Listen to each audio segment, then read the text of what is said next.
네, 살아계신 하나님의 말씀 출애굽기 20장 15절입니다. 출애굽기 20장 15절 도둑질 하지 말라. 예, 십계명 제8계명에 관한 말씀을 나누겠습니다. 우리 십계명을 계속 보면서 우리의 어떤 모습들을 해라, 어떤 모습들을 하지 말아라, 뭐 이렇게 많이 받아들였었는데 지금 이렇게 몇 주째 거의 10주 가까이 하고 있는데요. 이 십계명을 통해서 하나님께서 근본적으로 신앙생활을 어떻게 해야 되는지, 하나님에 대한 마음을 어떤 마음을 가지고 살아야 되는지, 그리고 단순히 부모를 공경하고 살인하지 않고 간음하지 않는 것이 아니라 그것의 의미에, 그것의 그런 어떤 행위를 하지 않는 것에 어떤 근본적인 사람의 심리 상태, 사람의 마음의 상태, 그리고 죄가 시작되어지는 부분까지도 우리에게 요구하신다는 것. 하나님에 대한 믿음, 하나님을 어떻게 섬기는지, 어떻게 하나님을 받아들이고 내가 하나님에 대한 마음을 갖는지, 그리고 하나님에 대한 예배에 대한 중심을 어떻게 갖는지, 이런 부분들을 계속 나눴는데요. 오늘도 마찬가지입니다. 단순히 도둑질 하지 말아라, 뭐 당연한 얘기겠지만 도둑질 하지 않는 것에 대한 근본적인 부분들에 대해서 같이 생각해 보는 시간을 갖도록 하겠습니다. 소요리문답 73문에서 75문까지입니다. 73문은 이렇게 질문하고 있습니다. 제8계명이 무엇인가? 예, 답은요. 제8계명은 도둑질 하지 말라 하신 것이다. 자, 그렇다면 이 도둑질 하지 말라라고 말하는 제8계명에서 명하는 것이 무엇인가? 74문에서 물어보고 있는데요. 그 답은 74명에서 명하는 것은 합당한 법대로 우리와 남의 재물과 산업을 얻고 또 증진하게 하라 하는 것이다. 그러니까 하나님이 주신 나의 것, 그 다음에 다른 사람에게 주신 하나님이 맡기신 것에 대해서 합당하게 법대로 그것을 우리가 얻고 이것을 증진, 이렇게 늘려나가는 것을 우리에게 명하셨다라고 이야기했고요. 아니, 도둑질 하지 말라 해서 무슨 재산을 증진시키고 재산을 발전시키는 것까지 나옵니까? 라고 물어볼 수 있는데 분명히 말씀에서 이 근본적으로 이야기하는 것, 도둑질하지 않는 것, 반대로 말하면 남의 것을 가져오지 않는 것, 그런데 그것이 자체가 어디에서 왔고 누가 우리에게 허락한 것이냐라는 근본부터 생각하는 것이죠. 조금 이따 조금 더 자세하게 얘기 나눠볼게요. 그리고 75문에서는 이렇게 물어봅니다. 이 제8계명에서 금하는 것은 무엇인가, 금지하는 것은 무엇인가 라고 했을 때 제8계명에서 금하는 것은 우리와 남의 재물과 산업을 불의하게 방해하거나, 그러니까 의롭지 못하게 합법적이지 않는 방법으로 내 거나 남의 것을 재물과 산업에 대해서 방해하고 또 방해될 만한 모든 것들을 그것은 금지하고 있다, 이렇게 말하고 있는 것이죠. 예, 단순한 이렇게 도둑질하지 않는 것에 대해서가 아니라 이 근본적인 부분은 모든 소유의 소유주, 주인이 누구시냐에 관한 것부터 우리가 확인을 해야 되는 것입니다. 그래서 하나님께서 모든 만물의 소유주이기 때문에, 그리고 하나님이 우리에게 그것들을 맡겨주신 것이죠. 그래서 시편 89편 11절에도 보면 하늘이 주의 것이요 땅도 주의 것이라 세계와 그 중에 충만한 것을 주께서 건설하셨나이다, 이렇게 말씀하고 있습니다. 우리에게 주신 것을 하나님께서 우리에게 이렇게 모든 것의 주인이신 그 하나님이 우리에게 맡겨주신 거죠. 그래서 우리는 하나님에게 이렇게 맡은 바 된 것, 하나님이 주신 것에 대해서 우리가 그 책임과 의무를 갖게 되는 것입니다. 자, 오늘 그 부분이 가장 포인트가 될 것이고요. 그렇다면 하나님이 우리에게 맡겨주시면서 우리에게 원하시는 것이 무엇이냐 했을 때 우리에게 재산이나 우리에게 산업을 맡기셨는데 그 맡기신 것에 대해서 우리가 어떻게 그것을 활용하느냐, 그것을 어떻게 어떤 방법으로 우리가 그것을 사용하느냐, 그리고 어디에 사용하느냐, 이런 모든 것까지 하나님이 주셨다라는 거. 그러니까 하나님이 주인 되심에 대해서 인정을 해야 된다는 것이고요. 하나님께 받은 능력, 하나님께 받은 기회, 이런 것들을 잘 사용할 것을 우리에게 분명히 요구하고 계시는 것입니다. 네. 그리고 그렇기 때문에 우리에게 맡기신 것에 대해서 우리가 잘 순종하고 하나님의 계획에 따라서 그것을 활용해 나가는 것을 우리에게 원하신다라는 것은 예를 들면 마태복음에 나오는 그 이제 달란트 비유에서 5달란트 받은 사람이 있고 2달란트 받은 사람이 있고 1달란트 받은 사람이 있어요. 하나님은요 5달란트 받은 사람에겐 뭐 여러 가지를 많이 주신 거겠죠. 큰 것을 주셨고 그에게 원하시는 기대치도 있을 거고 그것을 잘 활용하고 잘 사용하고 그것에 대해서 하나님이 내게 주셨다는 것에 대한 그런 사명, 그 다음에 감사, 어떤 그런 믿음의 어떤 행동들을 하기를 원하셨어요. 그래서 5달란트 받은 사람이 5달란트를 남겨서 왔을 때 하나님이 말씀하신 게 착하고 충성된 종아, 네가 작은 일에 충성하였으므로 너의 천국 잔치에 같이 참여할 것이다, 이렇게 했고, 또 2달란트 받은 사람이 있었습니다. 그 사람에게 주어진 분량대로 하나님이 2달란트를 맡겼고 그 사람도요 똑같이 2달란트를 남겼다라고 가지고 왔을 때 똑같이 칭찬했어요. 하나님이 착하고 충성된 종아, 네가 작은 일에 충성하였으니 내 천국 잔치에 기쁨에 참여하리라, 그렇게 말씀하셨어. 그럼 우리 기억하시죠? 1달란트 받은 그 사람은 만약에 그 사람이 그 사명을 내게 주신 것을 이렇게 활용을 해서 1달란트를 남겼든 1달란트를 남겼든 아마 그것에 대한 내가 가진 능력대로의 이제 활동, 그런 사용을 했다라면 하나님은 똑같이 칭찬을 하셨을 거라고 생각해요. 그런데 그 1달란트 받은 사람은 내가 이 받은 것을 하나님은 심지 않은 데서 거두시는 분이 아니시기 때문에 내가 땅속에 묻어놨다가 당신의 것을 가져왔습니다. 이걸 당신의 것을 받으셨나이다, 이렇게 말했을 때 하나님은요 이 악하고 게으른 종아 그랬고요, 그것을 뺏어서 많이 가진 사람에게 주었고, 그리고 네가 슬퍼하며 이를 갈 것이다, 이렇게 말씀하셨죠. 그러니까 하나님이 맡기신 것에 대한 사명을 감당하지 못했을 때에 그에게 그렇게 이야기하신 것이고요. 5달란트 받은 사람이 2달란트 받은 사람이 똑같이 하나님이 주신 사명을 감당했을 때는 하나님 같이 칭찬을 하셨다는 것이죠. 그래서 우리가 우리에게 주어진 분량, 우리에게 주시는, 하나님이 우리에게 기대하시는 그 분량이 있을 거라는 거죠. 그것에 대해 하나님은 나에게 계획하고 계신 것에 대해서 우리는 그것을 그 사명을 감당하는 것, 그게 우리가 신경 써야 되고 우리가 그것을 찾아가고 그것을 우리가 응답으로 받아가야 된다는 것이겠죠. 그래서 하나님께서 모든 것의 주인이시고 하나님이 우리에게 분량대로 맡기셨다라는 것, 이것을 먼저 생각해야 되고,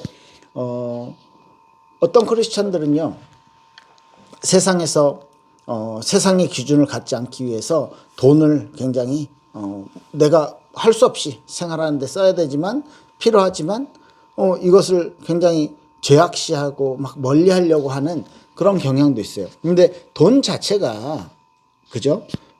나쁘거나 돈 자체에 어떤 악하거나 이런 것이 아니잖아요.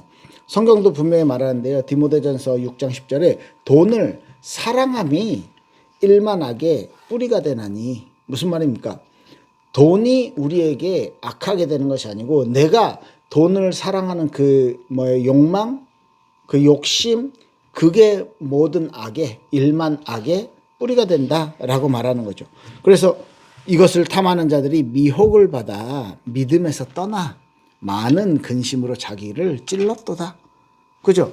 믿음으로 살아간다면 그 돈은 하나님이 허락하신 그 하나님이 허락하신 명예, 이 모든 것이요 하나님을 섬기고 하나님께 영광 돌리는 재료가 될 것인데, 그게 미혹으로 받았고 믿음에서 떠나서 탐내는 자들이 욕심 때문에 믿음에서 떠나게 되고, 그게 더 나의 믿음의 대상이 되고 나의 어떤 의지의 대상이 된다면 그 돈이라는 것이 그것 때문에 더 근심 속에 자기를 찔렀다라고 표현을 했죠. 그래서 돈을 하나님을 섬기는 수단으로 생각한다는 것, 그리고 그렇다라면 부 자체는 하나님이 주신 축복이겠죠.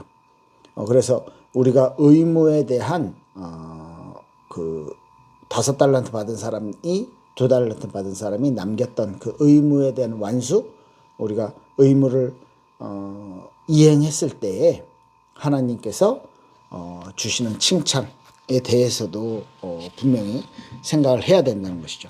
그래서 적당한 부, 하나님이 허락하시는 부에 대해서 우리가 열심히 일할 때 그것을 얻게 되는 것은 당연한 결과라고 생각을 합니다. 네.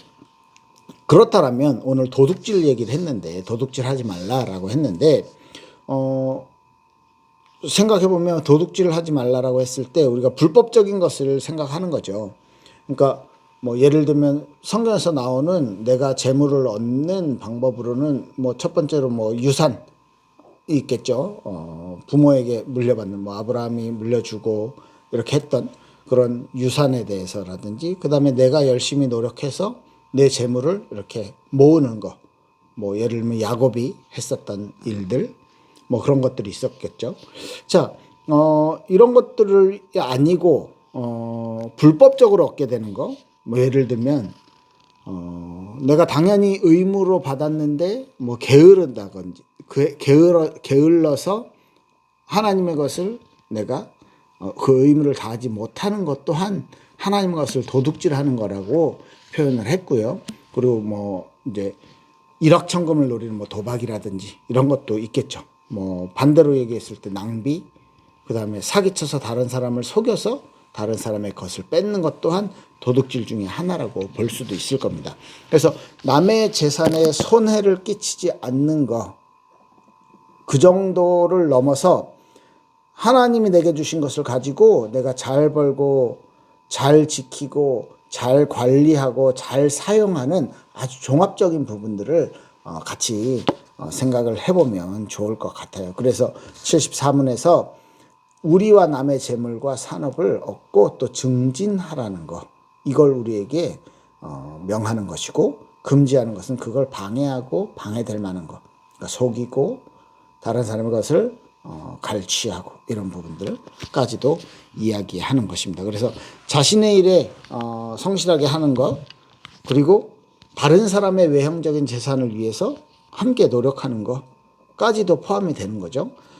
그렇다면 내가 게으름을 피웠을 때 다른 사람의 어떤 몫을 내가 깎아내린다라면 그것 또한 도둑질의 일부가 될 수 있는 거죠.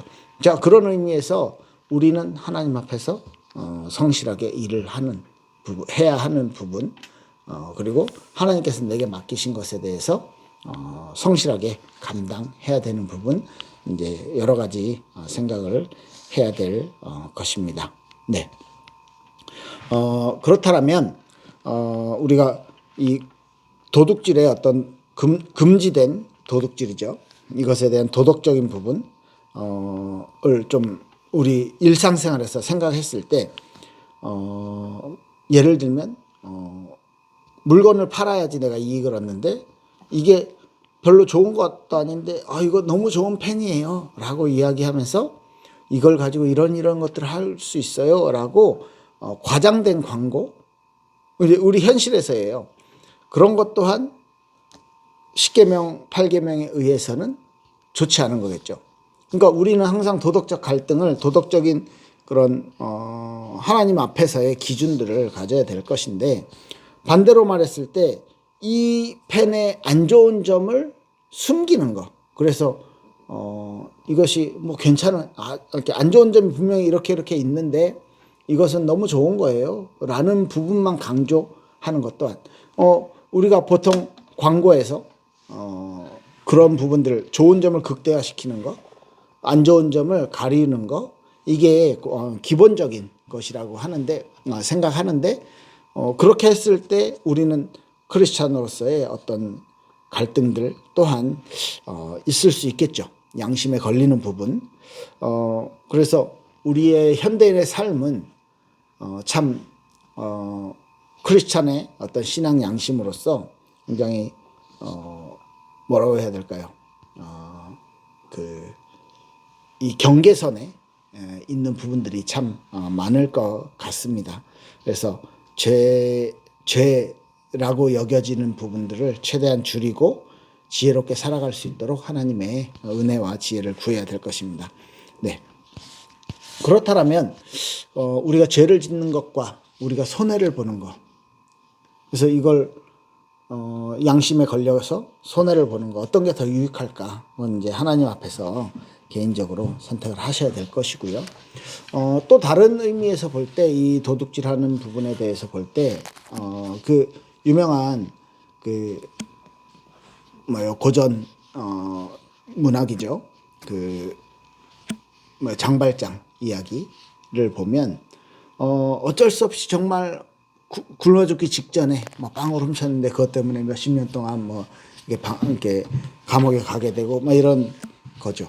그런 것들을 생각했을 때 내가 욕심으로 내 걸 더 많이 가지려고 하는 것과 생존의 문제에 있어서의 그런 뭐랄까 도둑질을 하는 부분, 그게 이제 사회적인 문제가 되는 거죠. 그래서 부의 격차가 있고 이 부의 분배가 있고, 그래서 이런 부분들을 또한 우리는 어떻게 그 기준을 가지고 하나님의 자녀로서 받아들이고 이걸 어떻게 해소해 나가야 될지, 그런 빈부의 격차가 생기지 않는 사회를 만들어가는 것이 가장 근본적이겠죠.